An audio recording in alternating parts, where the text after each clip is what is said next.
आपने कैसे इसको बाय कर लिया कि नवाज शरीफ इतना सीरियसली बीमार है? मेरा एनालिसिस आज भी ये कहता है कि I am looking towards the future prime minister of Pakistan right sitting in front of you are the future prime minister of Pakistan. Khan साहब, रिजीम चेंज जो यहाँ लफ्ज़ लिखा है, आज से किसी को याद ना हो, 3 मार्च की रात को मैंने पहली दफ़ा एक वीलॉग किया जिसमें मैंने कहा America wants to remove Imran Khan government, regime change in Pakistan.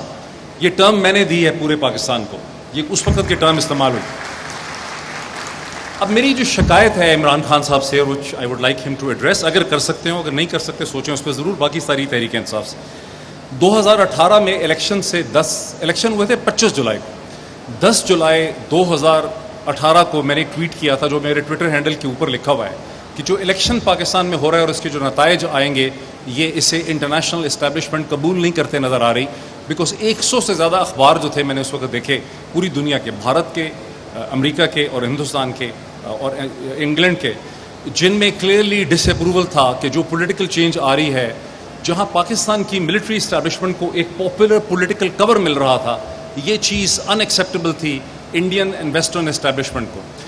उसके बाद जब 2019 में, अगर खान साहब को याद हो, जब नवाज शरीफ साहब को बाहर भेजा जा रहा था, जब आधे पाकिस्तान को यकीन था कि शायद वो बीमार हैं, मैंने आपको कहा था खान साहब ये क्या ब्लंडर हो रहा है, ये किस किस्म की चीज़ हो रही है। खान साहब, आपने मुझे कहा कि वो बहुत सीरियसली बीमार लग रहा है, मुझे यही चीज़ जो है बताई जा रही है।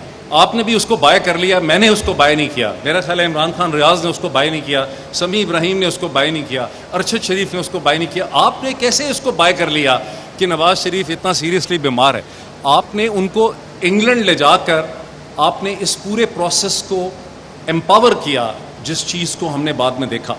और जब 3 मार्च की रात को मैंने अपना वीलॉग किया था, उस वक्त आपने डोनाल्ड लू का नाम नहीं लिया था। आपने 27 मार्च को परेड ग्राउंड के जलसे में पहली दफ़ा एक ख़त लहराया और उसकी तरफ इशारा किया। डोनाल्ड लू का नाम तो बहुत बाद में आया, लेकिन अगर वो वीलॉग आप देखेंगे, उसके सारे खदोखाल और उसकी सारी चीज़ें हमारे सामने थी कि आपकी हुकूमत अनएक्सेप्टेबल है वेस्टर्न इस्टेब्लिशमेंट को। अब फ्यूचर क्या है? ये तो मेरा एनालिसिस था। मेरा एनालिसिस आज भी ये कहता है कि I am looking towards the future prime minister of Pakistan right sitting in front of. ये किसी को मुझे बताने की ज़रूरत नहीं है। ये कोई जर्नैल, कोई डिप्लोमेट, कोई बंदा, कोई कागज़ नहीं मुझे बता रहा। ये मैं अपने एनालिसिस से देख रहा हूँ। But I see you as a prime minister under serious challenges and seriously troubled.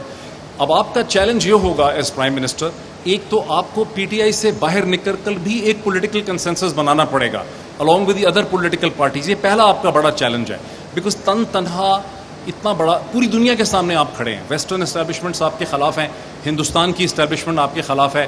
अंदर के बारे में कुछ कहने की ज़रूरत नहीं है, वो इमरान खान रियाज ने उसके बारे में बहुत ज़्यादा कह दिया है। समी इब्राहिम और इमरान खान रियाज के साथ जो हो रहा है, आपको दुनिया को भी एंगेज करना पड़ेगा। आपको अमेरिकन इस्टेब्लिशमेंट और वेस्टर्न इस्टेब्लिशमेंट के साथ जो इतनी टॉक्सिसिटी है, उसे रिड्यूस करना पड़ेगा। हिंदुस्तान ने उसका मॉडल हमारे सामने सेट कर दिया।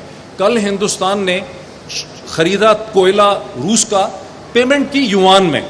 अमेरिका के करेंसी डॉलर मॉडल को उन्होंने चैलेंज कर दिया। हमें इन चीज़ों को गौर से देखना पड़ेगा। You are the future prime minister of Pakistan. आपको इन सब चीज़ों को along with your secondary leadership ये देखना पड़ेगा। इस पर तो कोई शक ही मुझे नहीं है।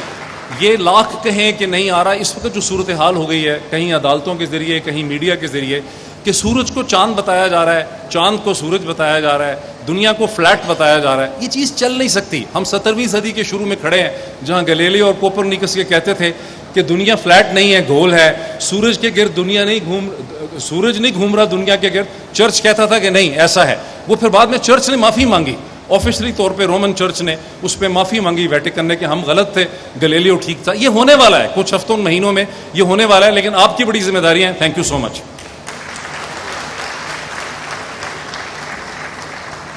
आप लड़ाई छोड़कर गए हैं, मैं क्यों छोड़ूं? मेरी लड़ाई में मैं लड़ूंगा, जवाब मांगेंगे, सवाल करेंगे, क्योंकि पहली मर्तबा आपको टक्कर के लोग मिले हैं। मैं बागी हूं और गद्दार हूं, तो आप सारे भी गद्दार हैं। मैं उस लड़ाई में उतरा अपनी मर्जी से, लड़ाई छोड़ के जाऊंगा अपनी मर्जी से। किसी का बाप लड़ाई से नहीं निकाल सकता। कल वो चोर थे, डाकू थे, आज ऐसे नहीं हो सकता। नहीं मानेंगे। जवाब मांगेंगे, जवाब लेंगे।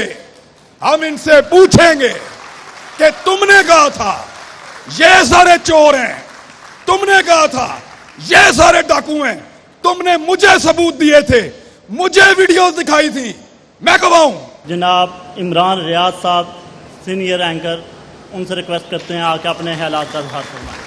बिस्मिल्लाहिर्रहमानिर्रहीम। तमाम वकला का और जितने भी हाज़रीन महफिल यहाँ बैठे हैं उन सबका बहुत शुक्रिया। इससे पहले भी वकला ने मुझे बुलाया था लाहौर में, मैं हाजिर हो गया था। आखिरी ऑप्शन आपके पास अदालत की या वकील की होती है, तो कम से कम आप लोगों को नाराज नहीं किया जा सकता। जब भी आप बुलाएंगे हम आ जाएंगे, खास तौर पे जब तक हालात हमारी फेवर में नहीं है तब तक तो जरूर आएंगे।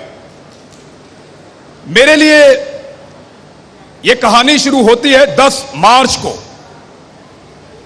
ये रिजीम चेंज ऑपरेशन। 10 मार्च मैं उस वक्त के प्राइम मिनिस्टर इमरान खान साहब को मिलने गया था। उस दिन मुझे पता चला कि एक साइफर आया है। 27 तारीख को इमरान खान साहब ने पूरे पाकिस्तान को बताया था। मुझे उसके बारे में 10 तारीख को पता चला था और मैंने इसके बारे में एक प्रोग्राम भी किया था। मैंने उस दिन यहां इस्लामाबाद से लाहौर जा रहा था, रास्ते में मैंने वहां जाते हुए डिसाइड किया था कि गैरत गवारा नहीं करती है। यानी मेरा मसला महंगाई तो हो नहीं सकता, अल्लाह का शुक्र है मैं ठीक कमा लेता हूं। मेरे ख्याल में महंगी चीजें भी हम खा लेंगे। 70 साल से महंगाई बढ़ती चली जा रही, बढ़ती चली जा रही। एक दिन ऐसा नहीं आया कि आपकी महंगाई नीचे जा रही, ऊपर जा रही, फिर भी जी रहे हैं, लेकिन गले में एक पट्टे के साथ। यार महंगाई की तो आदत हो गई, पट्टा तो निकाल लो, निकाल लो पट्टा। उस दिन मेरे दिमाग में यह बात आई थी कि मैं वो आखिरी आदमी होऊंगा अपने मीडिया में जो सरेंडर करेगा। मुझे लगा कि बतौर पाकिस्तानी यह नहीं हो सकता कि बाहर से एक आदमी बैठे या एक मुल्क वो फैसला करे कि मेरे मुल्क में कौन हुकूमत करेगा और कौन नहीं करेगा। नहीं हो सकता। आप फैसला करेंगे, आप फैसला करेंगे, मैं करूंगा, मेरा मुल्क है, मैं। वहां से कोई बैठ के फैसला नहीं करेगा। तो मेरी गैरत तो गवारा नहीं करती ना, मेरा दिल नहीं मानता। खान साहब, हमारे घरों में जिनका दिल नहीं मानता ना, उनके घरों में बिजली के बिलों से ज्यादा एफआईआर टांगी हुई हैं इस वक्त। वो समी इब्राहिम, 1 दर्जन एफआईआर इधर हैं, अरशद शरीफ, साबिर शाकिर, दर्जनों के हिसाब से एफआईआर दे रहे हैं, लेकिन फिर भी दिल नहीं मानता। और एफआईआर देते हैं गद्दारी की, बगावत की। गद्दार हूं मैं? आपको मैं बागी लगता हूं? मैं बागी हूं और गद्दार हूं तो आप सारे भी गद्दार हैं जो मुझे सुनने के लिए यहां बैठे हैं। बुलाओ कोई पंचायत,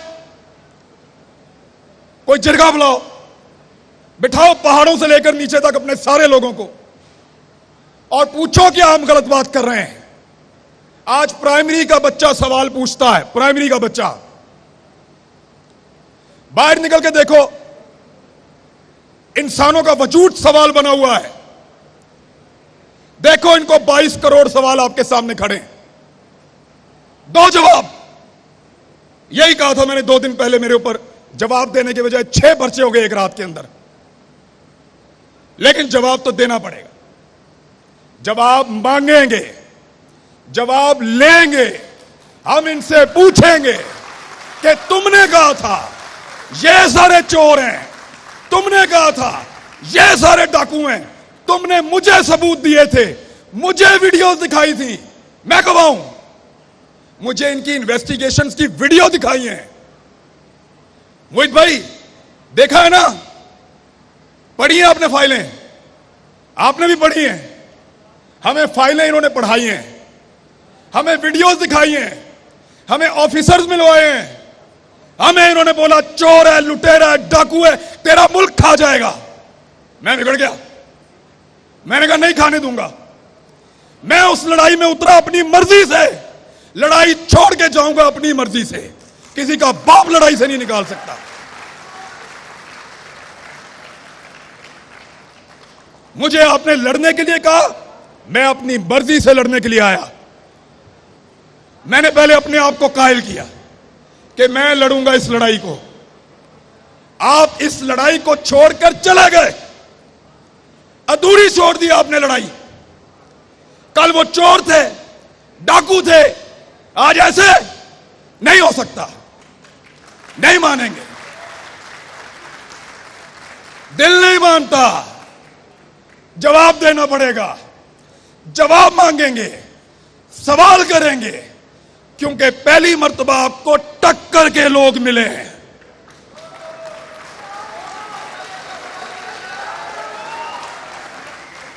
आपको टक्कर के लोग मिले हैं। ये पहाड़ों से उतर के नहीं आए, ये कोई मौलवी नहीं है, ये कोई पिसा हुआ तबका भी नहीं है। ये पाकिस्तान की मिडिल क्लास, पाकिस्तान को चलाने वाले लोग, ये जवाब मांगते हैं, जवाब देना पड़ेगा। आप लड़ाई छोड़कर गए हैं, मैं क्यों छोड़ूं? मेरी लड़ाई है, मैं लड़ूंगा, या हार के आऊंगा या जीत कर आऊंगा, लड़ाई पूरी लड़ूंगा।